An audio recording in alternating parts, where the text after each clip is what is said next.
Hey Charles, did you read this article about Romney? Yeah?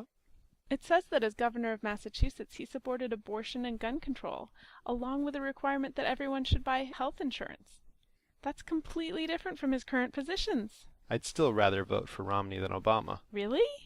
Obama is trying to punish success, and Romney understands what's wrong with that. Seriously? Well, Obama's tax policies would amount to punishment for people who've worked hard to earn money and for small businesses that are growing and creating jobs. But that doesn't mean he's trying to punish success.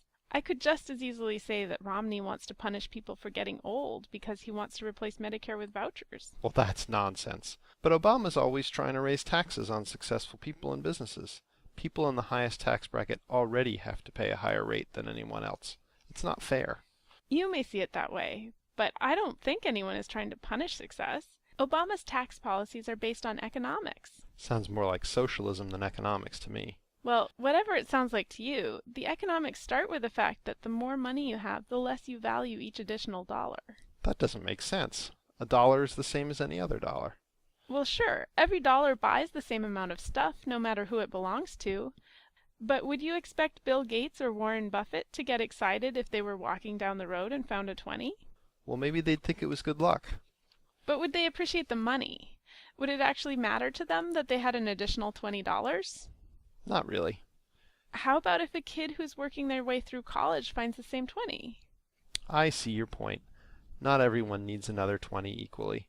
But that doesn't mean that it's fair to force Bill Gates to give the kid $20. He earned the money, not the kid. Maybe not. But if you're trying to figure out how much each should pay in taxes, a given tax rate has a bigger negative impact on the kid. So it's not entirely fair to tax them at the same rate. So we have different ideas of what's fair. Maybe policy should be based on economic impact. Well, if what you want to do is stimulate the economy, there's a good reason to let people who have less keep a larger share of their income. Oh, really? It's all about consumption.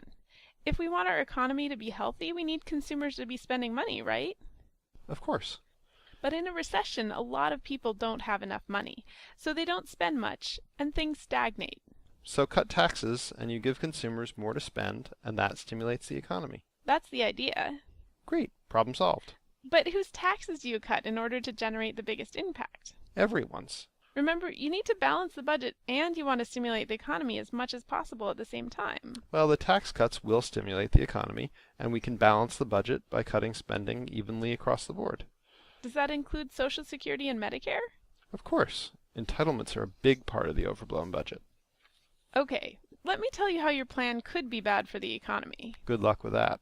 Remember how Bill Gates doesn't value that extra $20 all that much? Sure. That's because most of his needs and wants were met millions of dollars ago. So? So if he's got pretty much everything he needs or wants, then even if you hand him $1,000, he may not bother to spend it. He still spends lots of money, but giving him extra will not encourage him to spend much more. What that means is that giving more money to very wealthy people does very little to increase consumer spending.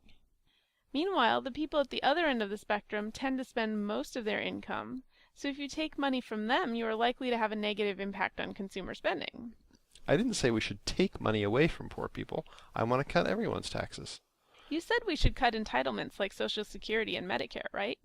Well, yeah. If you cut Social Security, then you're cutting income for people who often have lower incomes. That means your proposed budget and tax plan actually reduces consumption, which would be likely to slow down economic growth. I guess that makes sense, but it still just sounds like economic theory. Can you actually prove it?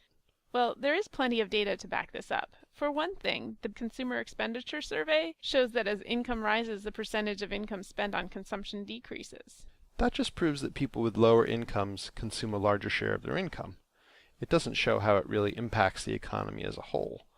Even if you're right about the link between income and consumption, I still think higher tax rates on people with higher incomes will discourage people from working harder or growing their businesses.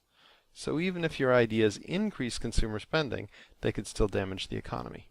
I don't think it works that way, but we'll have to do a little more research to figure out who's right.